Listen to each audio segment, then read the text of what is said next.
एक ठकेई घटना को केन्द्र करी महिला को माड़ मारिबा घटना रे महिला को कोर्ट चालाण कला पुलिस। गजपति जिले में चर्चित झिल्ली साहू नामनी जड़े महिला विभिन्न महिला मानक ठारू बहु टंका ठकी नैथिबा पारलाखेमुंडी थाना रे अभियोग होइतिला। परे उक्त महिला जनक फेरार थिबा बेले हाईकोर्ट रे तांकर बेल आवेदन खारज होइतिबा सुनिबाकु मिलिछि।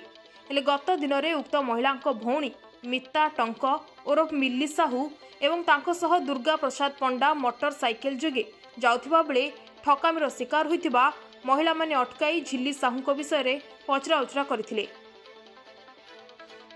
हेले झिल्ली साहू भौणी एवं सांगरे थिबा व्यक्ति जनक संगीता नायक नामनी महिला को धमकाई बा मारधर करथिबा नै पारलाखेमुंडी आदर्श थाना रे अभियोग होइतिला। यह अभियोग को भित्ति करी पारलाखेमुंडी आदर्श थाना केस नंबर 254/25 प्रकार रे एक मामला रुजु करी कोर्ट चालाण करा जायथिबा पारलाखेमुंडी थाना अधिकारी प्रशांत भूपति सूचना दैछंती।